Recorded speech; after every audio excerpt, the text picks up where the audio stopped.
Okay, hello guys. So ఈరోజు అయితే మనం ఐపీఎల్ మ్యాచ్ ఎలా ఉండబోతుందో అయితే కొంతమందిని అయితే అడిగి తెలుసుకుందాం. ఇక్కడైతే ఒక ఇద్దరు ఫ్రెండ్స్ అయితే ఇక్కడ మీటప్లో ఉన్నట్టున్నారు. వీళ్ళని అయితే అడిగి తెలుసుకుందాం. అన్న నమస్తే. అన్న నమస్తే. సో ఈరోజు ఐపీఎల్ మ్యాచ్ జరగబోతుంది కదా, సిఎస్కే అండ్ ఆర్సీబీ. ఈ రెండు మ్యాచ్ల్లో నీ ఫేవరెట్ టీం ఎవరు? ఆర్సీబీ. వావ్, ఎందుకని? ఆర్సీబీలో కేఎల్ రాహుల్ ఉన్నాడు కదా. ఏంటి బాబా అన్న ఇంకోసారి అన్న? కేఎల్ రాహుల్ బాగా ఆడతాడు. నెక్స్ట్ సచిన్ టెండూల్కర్ ఉన్నాడు, సూపర్ సిక్స్లు కొడతాడు. ధోని. కేఎల్ రాహుల్ ఎక్కడ ఉన్నాడు అన్న? కేఎల్ రాహుల్ ఆర్సీబీలో లేడన్నా. ఎక్కడ ఉన్నాడు మరి? వాళ్ళ ఇంట్లో ఉన్నాడా? వేసేసాడు, బాగా వేసేసాడు. అన్న నువ్వు క్రికెట్ బాగా ఫాలో అవుతావు అనుకుంటా. So super. అయితే అన్న అయితే కేఎల్ రాహుల్ ఇంకెవరు ఉన్నారు అన్న ఆర్సీబీ టీం? ధోని హెలికాప్టర్ షాట్లు కొడతాడు.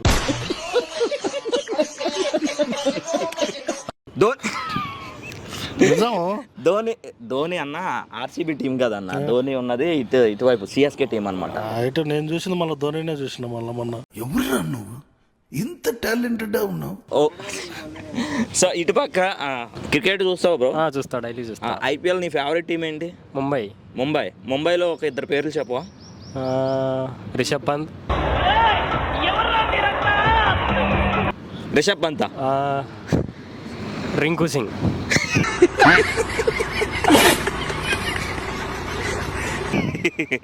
సో అన్న ఏంటంటే నిన్న ఎస్టర్డే జరిగిన మ్యాచ్లో చూసుకుంటే మన ఎస్ఆర్హెచ్ అనమాట, ఎస్ఆర్హెచ్కి లక్నోకి జరిగిన మ్యాచ్లో అసలు ఎందువల్ల ఓడిపోవాల్సి వచ్చింది?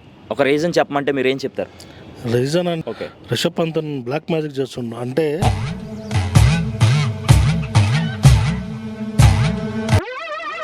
సో బ్రో నువ్వేం చెప్తావు, ఎందుకు తక్కువ? బ్లాక్ మ్యాజిక్ అయితే నిజమే, కానీ అది రిషబ్ పంత్ కాదు, శార్దుల్ ఠాగూర్. మీ దుంపలు మీరు ఎక్కడ తయారయ్యారా బాబు? శార్దుల్ ఠాగూర్ బ్యాగ్ లో బాల్స్ తో పాటు నిమ్మకాయలు, కుంకుమ, పసుపు లాంటివి కూడా కనిపించాయి నిన్న వీడియోలో. నా వల్ల కాదు అన్నయ్య, నా వల్ల కాదు.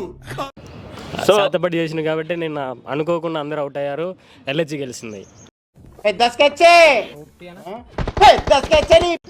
సో చూస్తున్నారు కదా ఎల్ఎస్జి ఎందుకు గెలిచిందంటే, ఒకవేళ వీళ్ళు చేతబడి చేయించాడు రిషబ్ పంత్, కానీ వీళ్ళందరూ చేతబడి చేయించడం వల్ల అయితే గెలిచిందని అంటున్నారు.